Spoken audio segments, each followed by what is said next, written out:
Hello and welcome to the Center for Spiritually Integrated Arts, a Centers for Spiritual Living teaching center. I am Reverend Dr. Raymont Anderson. I am the founder and the spiritual director. Now, as you are sitting there joining us, you may have questions, any number of questions, such as, who am I? How did I get here? Spiritually integrated arts means what exactly? What is a teaching center? Well, what is Centers for Spiritual Living? What is that? What does that even mean? Or New Thought, or religious science, or science of mind and spirit? You may have any number of questions about this specific community, about the parent organization, CSL, our philosophy, our teaching, our liberation theology. Any number of questions. Feel free to send an email. We look forward to connecting more and building our virtual community, our global community. And if you haven't connected yet on social media, feel free to do so. This is your invitation now. Also, did you know that all of our Sunday messages are archived on our YouTube channel? You can watch it anytime. Now, questions about anything, such as becoming a member. What does that mean? What does membership entail? And if you live somewhere far and already belong to a spiritual community, can you be a member of more than one? The simple answer is yes, you can. Just like you can shop at more than one grocery store, you can attend or be a member of more than one gym. We are building beloved community. So you can do both. You can be a member of both. You can be involved with both. That's what being in spiritual community means. So we welcome you. We invite you. We are so appreciative that you have found this community and that you have joined us today. We bless you. We love you. We welcome you. Live long and prosper. Sit back, relax, and enjoy the rest of our Sunday message. Love you. Connect with you soon. Blessings.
Namaste and greetings.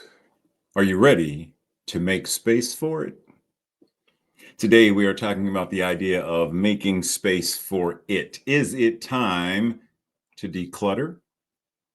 Well, if so, then what does it mean to declutter? Not only declutter our physical spaces, our homes, our apartments, our cars, our offices, but declutter the spaces of our lives as a whole. Because we cannot effectively live our lives while something other than our highest and best occupies the space of our lives. Say it again. We cannot live our highest and best if something else is existing in the space that is taking up the time, the treasure, the talent. We can't. So we must make space. Today, we are going to explore and practice how to move into a space where we can effectively create and live the life that we desire and deserve. Be warned, however, that this means some things will be needed to be removed. Some things have to go out of. That might be things. It might be relationships. It might be beliefs and paradigms, but something has to go. Something has to be removed in order to make space for it. What is it, though? Pump your brakes. We're going to get to it. By any chance, does this look like your room? Any room in your home? Does it look like the room of one of your children? Does it look like the space of your mind? When we think about this idea of clutter, since we're going to talk about decluttering, removing that which doesn't serve, are we clear on what clutter even looks like, what it means, how it shows up? What exactly is clutter? Well, according to this young woman, Kathy Paul, or Powell, I'm not sure how she pronounces it. Anything you own, possess, or do that does not enhance your life on a regular basis is clutter. She also says, most people think of clutter as things in their physical environment, but clutter, let me tell you, clutter is not just the physical stuff. Clutter is also the old ideas, the toxic relationships, the bad habits. In other words, clutter can show up in the form of our thoughts. Thoughts are things. Can show up in the form of our thoughts, our activities, our relationships, anything that does not enhance your life. Clutter. Ooh, did she just say, Kathy? Did you just go there, Kathy? Kathy, don't. Clutter. Breathe. Let that sink in. Because there are a lot of things in our lives that we know if we really got down to the nitty gritty, like we talked about last week, if we got down to examining, exploring, excavating, all of that stuff, experimenting, if we got to the real bottom of it, we would be able to easily say this relationship, even though it's with one of my parents, is toxic. With one of my children, it's toxic. With a sibling, it's toxic. Neighbor, toxic. Husband, wife, spouse, toxic. And I'm not immediately saying to completely get rid of the relationship, but at least acknowledge it is toxic. And in so acknowledging, what are we invited to shift, heal, and change? Maybe we don't get a divorce, but do I need to build up some kind of antibodies so that this toxicity doesn't affect me the way that it did last week? Just something to be aware of, because if we're going to actually practice this and to make space for it, then we have to be mindful and aware of what is currently taking up the space. Environmental. What about our thoughts, our mental equivalents? What about our activities? What are we doing? What hobbies? As soon as I get home from work every day, I sit down in front of the couch and drink 5 beers, eat 12 donuts, and binge watch Married with Children. Okay, how is that activity enhancing your life individually and the collective? Or in the grand scheme of things, is it toxic? And then finally, relationships. What's up with our relationships? Breathe. So once again, we return to the space of the clutter. There's stuff everywhere. All of my thoughts are blocking stuff everywhere. My beliefs and my worries and my fear. I know, because Tracy's like, would you stop singing? But in all honesty, what's going on? Can we move freely through our lives in a way that truly benefits, truly demonstrates our awareness that God's nature is our nature? Or are we stumbling over things that shouldn't be on the floor, blocking the view in the window, cluttering the desk, making I have to dig through? And if we're honest, if we're honest, what does your life look like? Each aspect of your life. Break it down. Your relationships, your finances, your physical health and well-being, your mental health and well-being. Break it all down. And then the sum total of it. What does your life look like? Stretching into infinite possibilities, what could your life look like? What could it be if you were to declutter? If you were to seriously look at what it is, oh my, the mess. Everywhere in my mind, everywhere in my spirit, everywhere, there's a mess. My relationships, mess and messy. Because trust and believe, that used to be me and my life. Everywhere I looked, mess. Indoctrination, mess. Toxic relationships, mess and messy and messier. Exes and addictions and obsessions and with a capital M, messy. And then at some point I realized, wait, time out. You saying I can actually get a broom and a mop and some Mr. Clean and clean. Wait a minute, I can actually throw this away. You telling me I don't have to honor this obligation that I've been conditioned to believe that I have to honor? I can say no. I have a sacred power to say no. What? And then we get to after, where I can freely move about my mind, my heart, my space, my life, where I don't have to trip over old beliefs.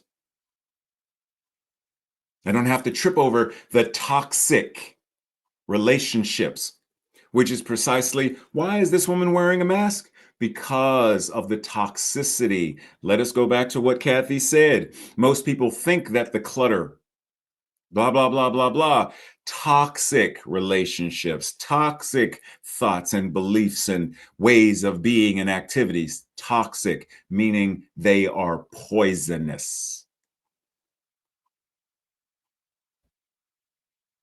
So if we're being honest, once again, looking at our lives, what needs to go? What needs to be put on the pile of? What needs to go? If we're going to, it's like, if have you ever watched one of, let's go back for a second. Have you ever watched one of those, what's the word I'm looking for? Hoarding reality TV shows?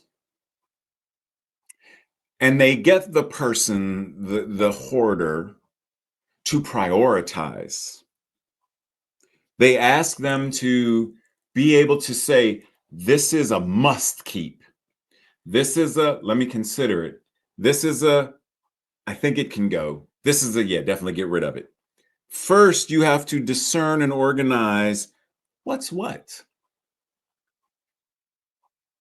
Are we able to discern and categorize, group into places and spaces within our consciousness, within our lives? These relationships, a must keep. These thoughts and beliefs, a must keep. These, I got to consider that a little deep. These, a definite can go. Because if we don't actively take the time to discern, to differentiate, to perceive the difference between what is and is not toxic, who is and is not toxic. If we are not doing this, then we are simply going to continue to move about our daily, regular, everyday lives where we expect something to change, but nothing can change until we change. The hoard, the clutter, does not declutter itself. And let us be clear that there is a big difference between collecting, cluttering, and contaminating. See, I can collect comic books, but if it ever reaches a point where the comic books are now impeding my ability to live my best life, then the comic books are becoming cluttering. And if the cluttering is now moved into a space where then it's now contaminating my life. It is now toxic. Are we able to identify the difference? Are we able to differentiate the difference between thoughts that we collect, clutter, contaminate, relationships, collect, meaning the relationships that we hold dear because they are valuable to us, and the relationships, I just want people on Instagram to click like and like me. The more likes I get, the more followers I have, the more it validates who and what I am. That's clutter. And at a certain point, that clutter is now contaminating my mind.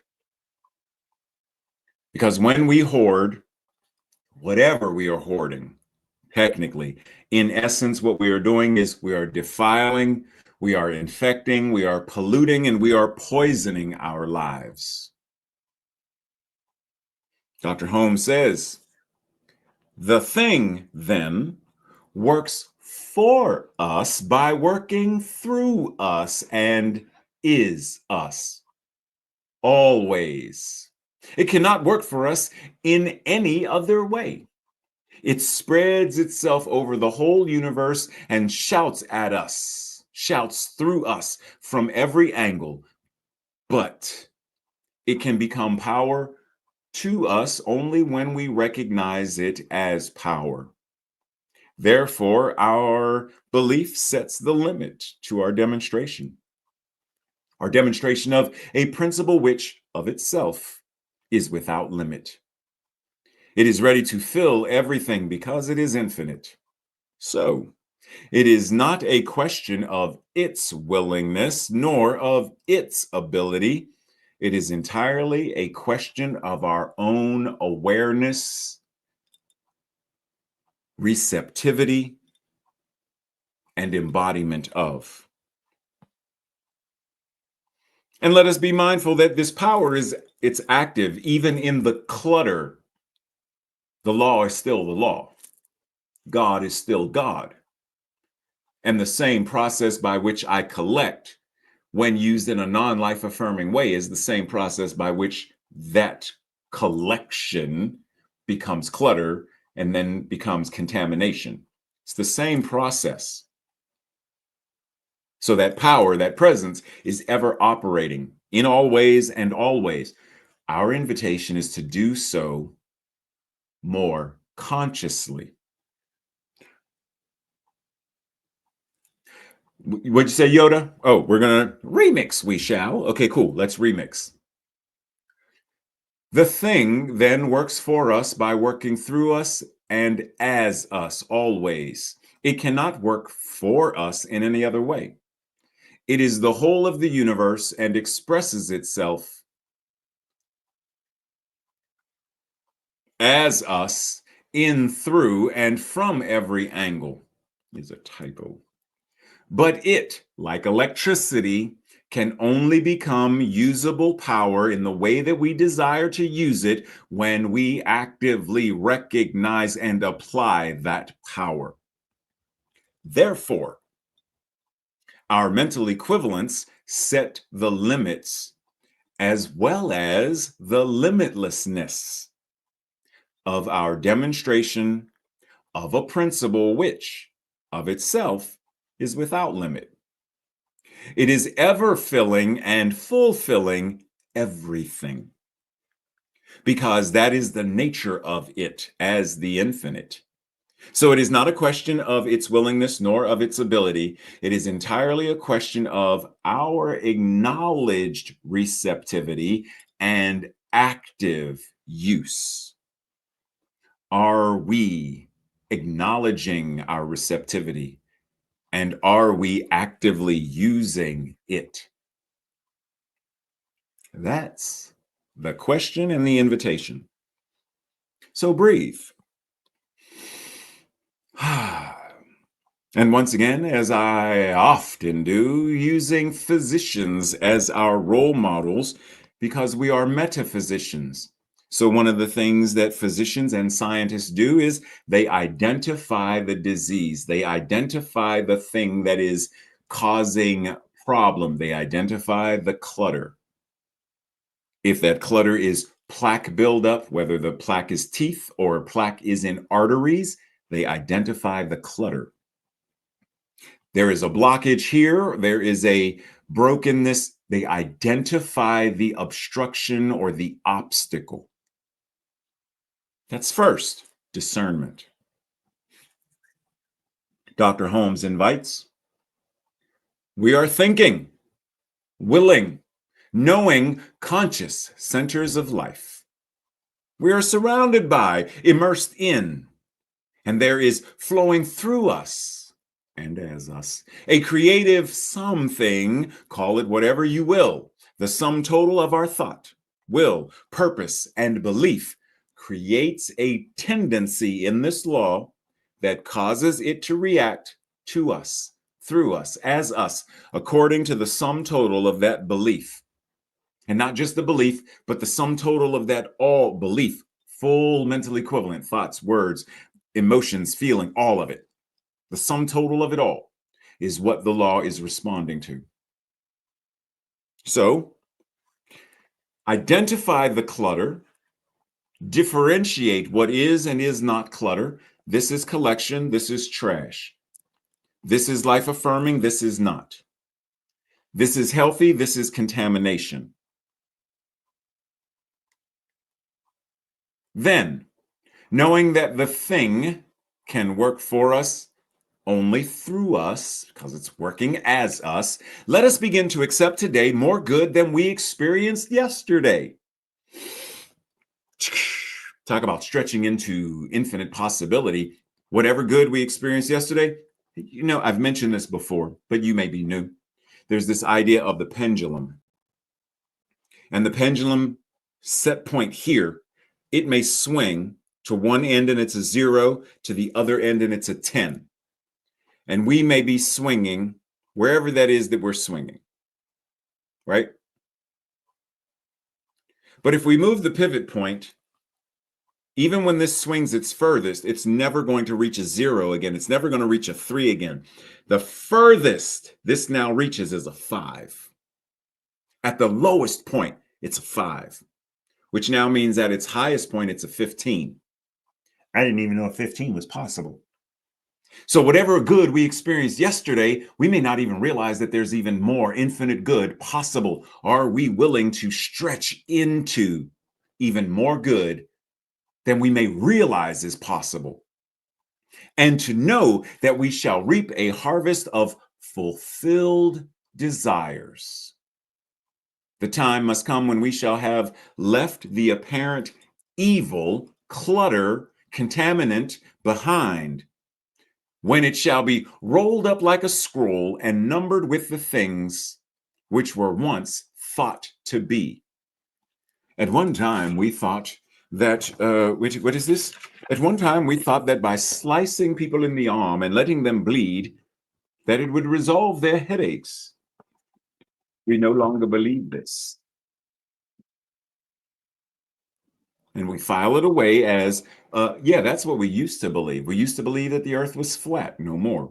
We used to believe that the earth was the center of the universe and that everything, including the sun, revolved around. We no longer. We once believed that no longer. We no longer. We once believed that people of this color should be slaves.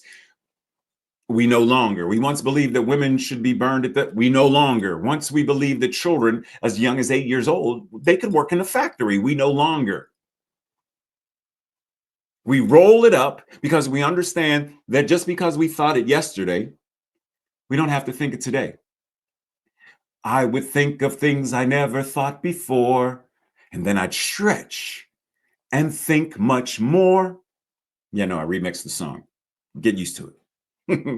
But the idea is, are we willing to stretch and move into, be open at the top and open at the bottom, and move into a new space of experiencing, to make room for it to be what it is as us? And as I said last week when Dr. Holmes offered us, one of the greatest difficulties in the new order of thought is that we are likely to indulge in too much theory and too little practice. Yeah, I think I'll clean my room tomorrow. And tomorrow comes and goes. Yeah, no, I said I was thinking about cleaning my room, but clearly didn't do it. You know what? I would really love to learn karate. I'm going to sign up for a class next week. Next week comes and goes. It is a month later. Yeah, yeah.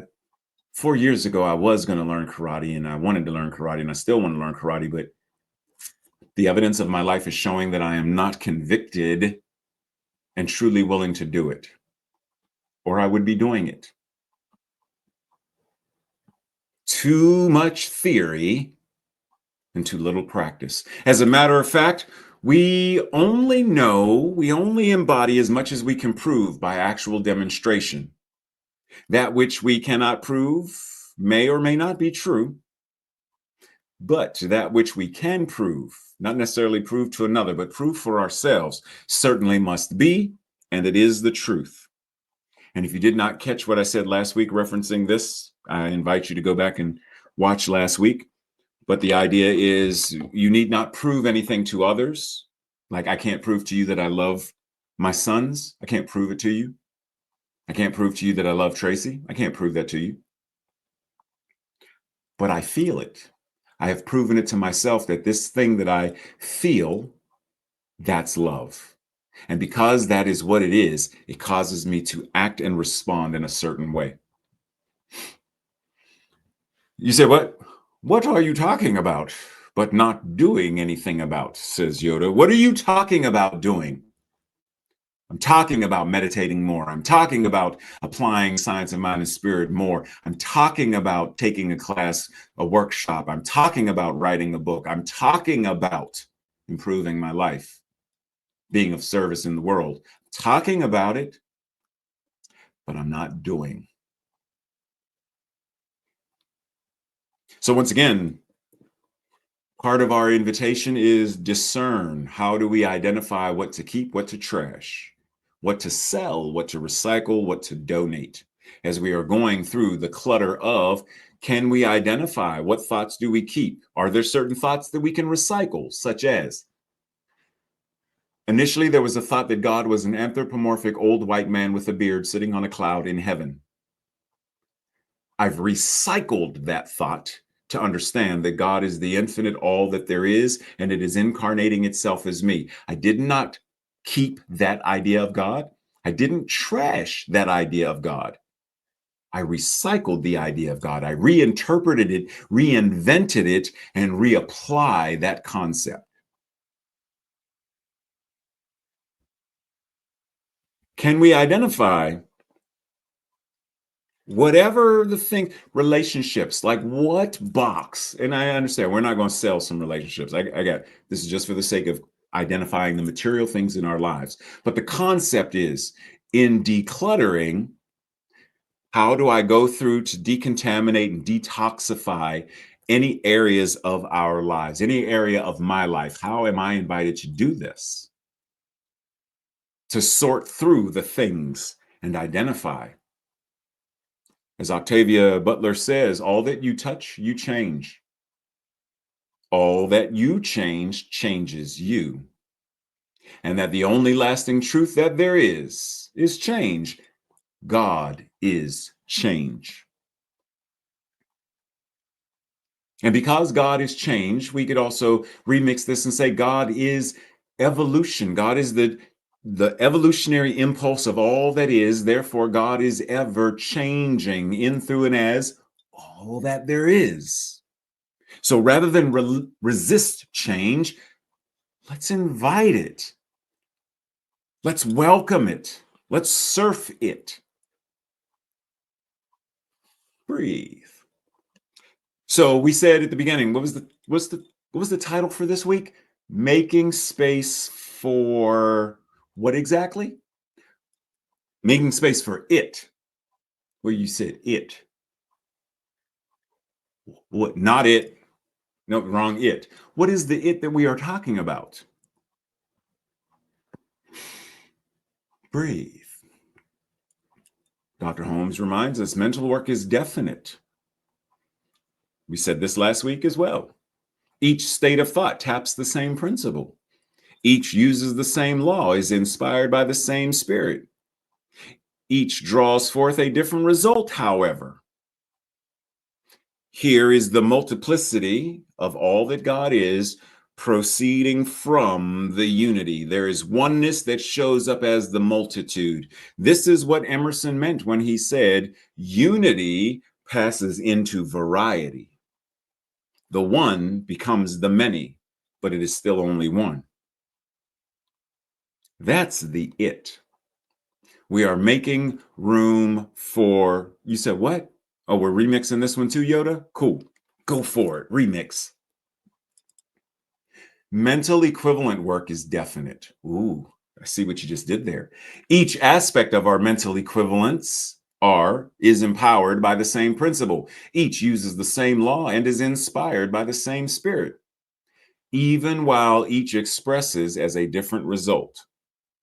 The mental equivalent of physical health and that of financial health are different resulting expressions and different experiences, even while using the same principle and practices of creation. Breathe.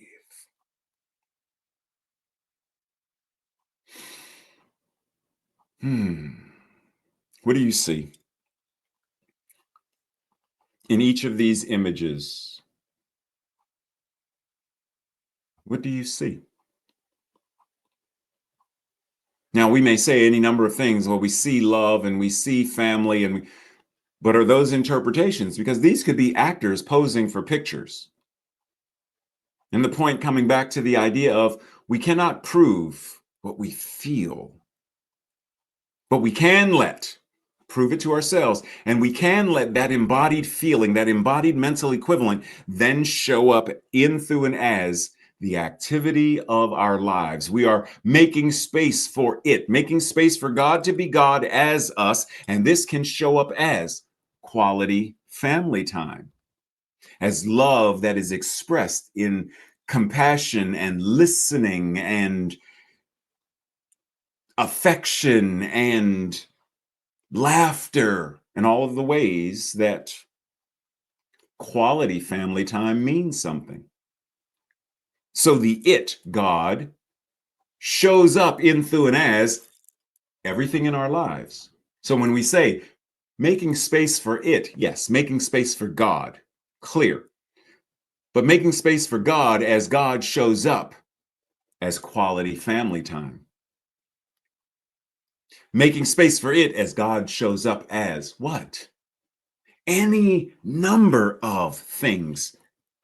We are making space for it, making space for the divine to show up in, through, and as us, as our creativity, as our community efforts, as our karate, as our painting and singing and dancing and loving. We are making space for it to be it as us, expressed as and by us.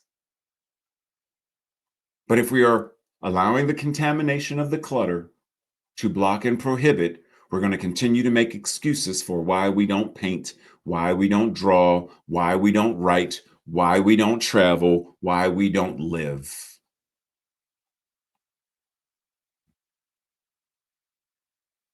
So, for you in this moment, what is your it? Do you remember? I think it's NBC. They would do the commercials, the more you know. Okay, well, the more you know. And G.I. Joe, their tagline was knowing is half the battle. Okay, the more you know what your it is, the more you can respond in a certain way. And when you know that what this is your it, that is half of the work to living it. So, what is your it? What is the it? The all that you are as the divine that is seeking to express itself as you. Reminded that we went over this last week. God expresses God, and that expression appears as you, care of Joel Goldsmith. For the highest God and the innermost God is one God and not two, Dr. Holmes. Between me and God, there is no between, Meister Eckhart. And two more from Dr. Holmes. The life within you, the life that you are, is God. And whatever is true of God is true of you and your life.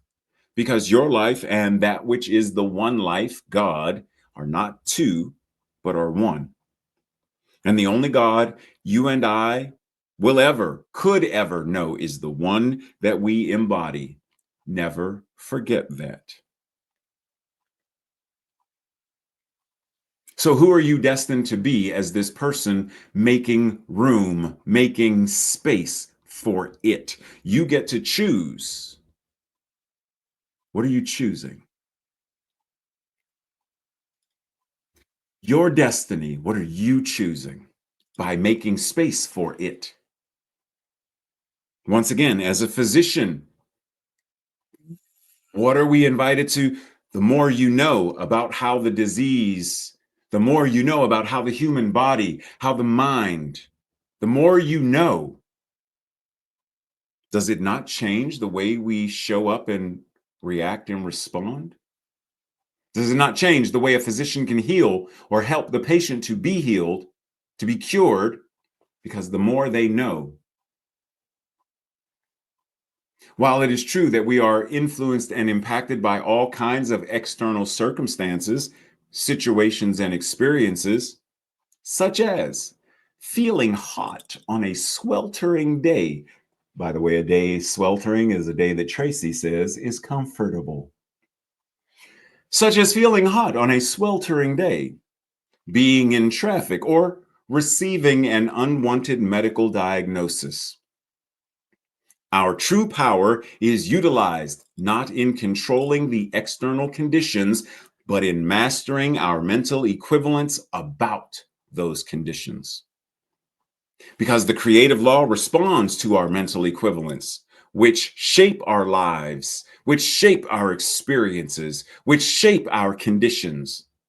There isn't a single perfect mental equivalent to hold. Rather, it is crucial to become aware of the sum total of the mental equivalents that we are aligned with, which are impacting both our individual reality and the collective reality. Breathe.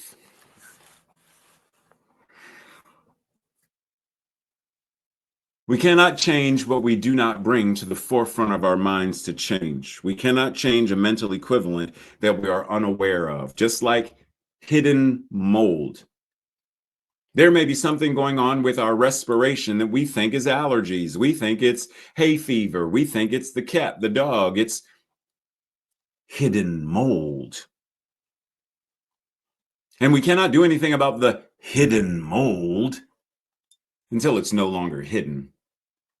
We cannot change a mental equivalent that's hidden till we reveal it, till we identify it. So we must bring that which is unseen to the seen, unknown to the known, unaware to the awareness, which means we must investigate.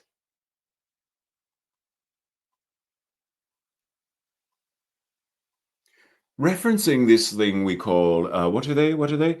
They're called termites. Is it better to know or not to know that they are there?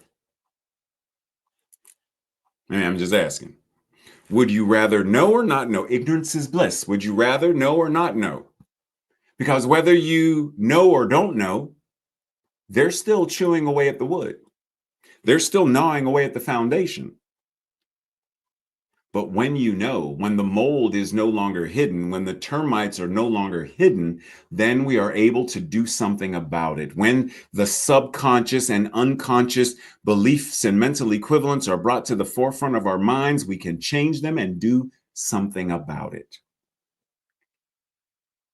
That which we don't face, that which we are continually unaware of,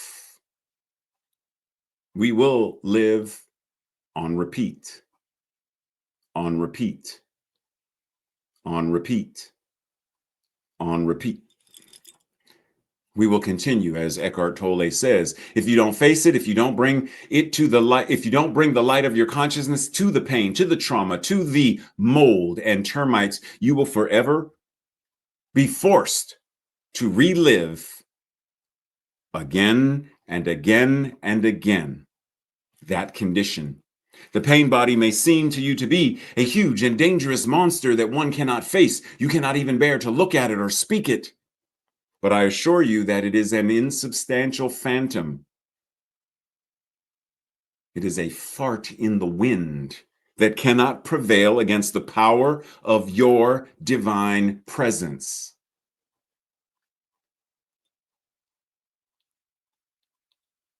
Look at yourself. As Carl Jung says, the person who looks outside dreams. The person who looks inside awakens. The more you know who and what you are, the more you awaken to the truth, your true nature, your God nature. The more you awaken to that, and the more you awaken to that, the more you can live it.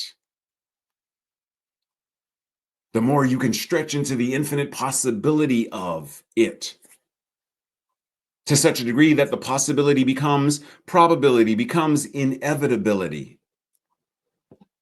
Breathe. The science of mind and spirit offers us access to the truth of ourselves in a way that we are then also afforded a way to live that truth. It gives us the means to accomplish what that old, remember the G.I. Joe thing I mentioned? Knowing is half the battle. It gives you the tools to complete the second half. Knowing is half, doing the other half.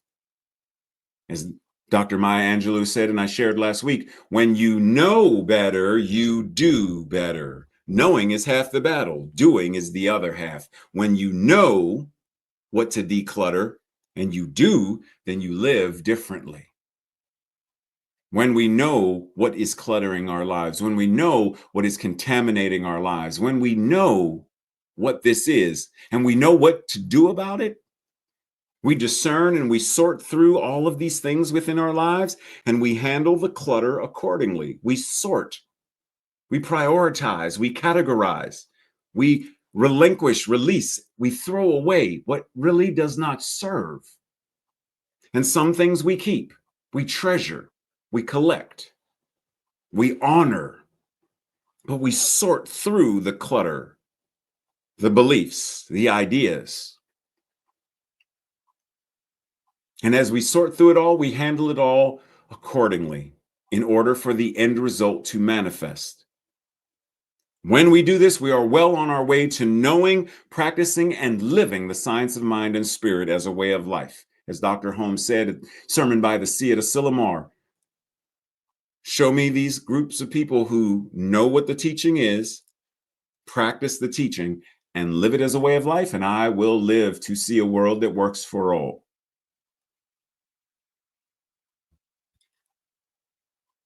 So that is our invitation. to usher in a way of life for each of us, where we are the harbingers, the ambassadors, the physicians and metaphysicians, the educators, the gurus. We are the dream keepers and the dream doers. We are the Imagineers that are creating a world that works for all.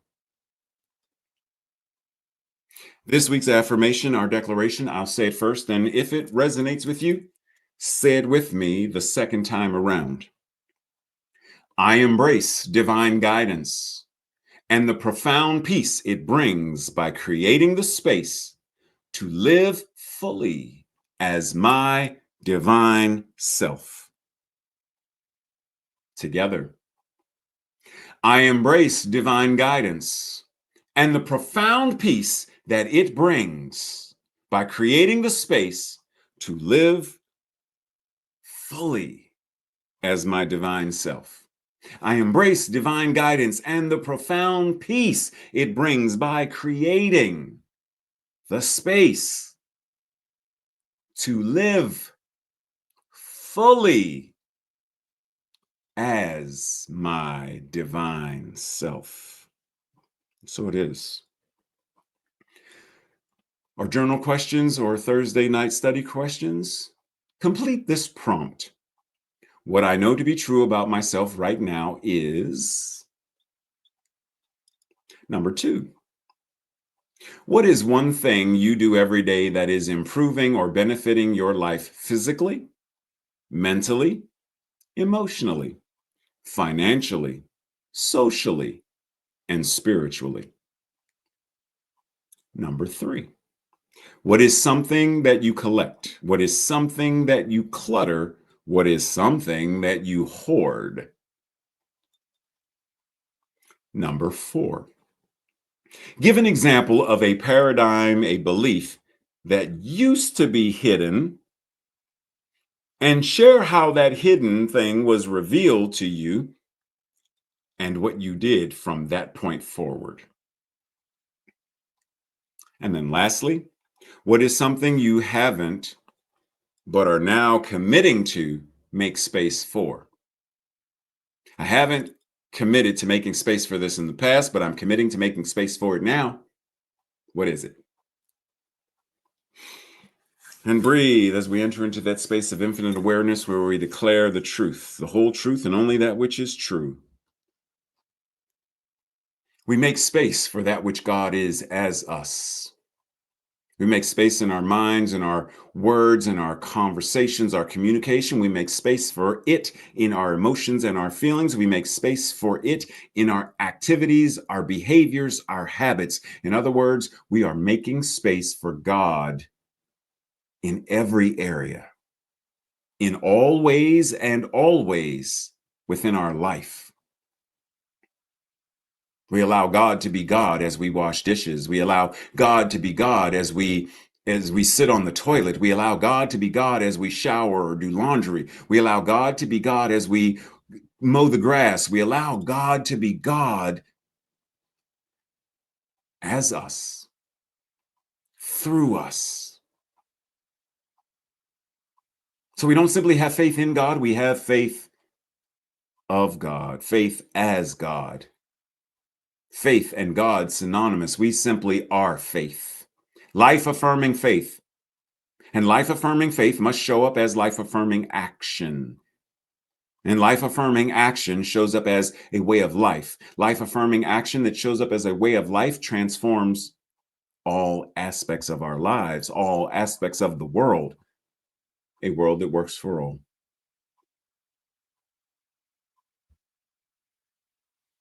So, knowing that this infinite power and presence has as much space as it needs in our lives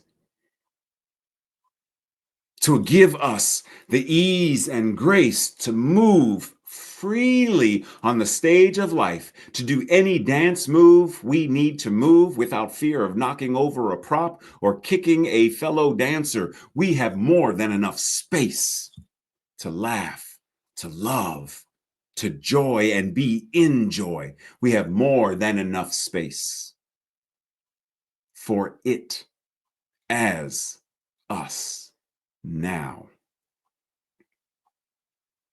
breathe. And with joy and gratitude, knowing that the it that I am making space for, the it we are making space for, that it is us. There is no separation between God and us. That which God is us. So it is us. We make room, we make space for us, for ourselves to live our best, most beautiful, life-affirming expression of this thing called life. The law does what it does. That means these are not simply words that are spoken, but these are words that demonstrate, that add to that which already is answered prayer. These words express that. These words are a description of that, in the same way that one would say, describe Ray, 5'10", brown skin, currently wearing a black dress shirt with a gold tie. This prayer, these words describe what is. These words describe the amen. And so knowing that that's simply what this is, a declaration of what is, I stand back and marvel at the magnificent and beautiful and powerful way that it shows up in, through, and as me and as everyone watching right here and right now. It is, I am, we are answered prayer. And so it is. And so it is. Namaste, blessings, much love and appreciation, everyone. Just as a reminder, we only do after message fellowship the first Sunday of the month, unless otherwise stated. Sometimes schedules change. So just, tune in, be aware, and see you sometime during the week in one of our gatherings, classes, study groups. And otherwise, I will see you here next Sunday and in fellowship the first Sunday of next month. Blessings. Love you. Be well.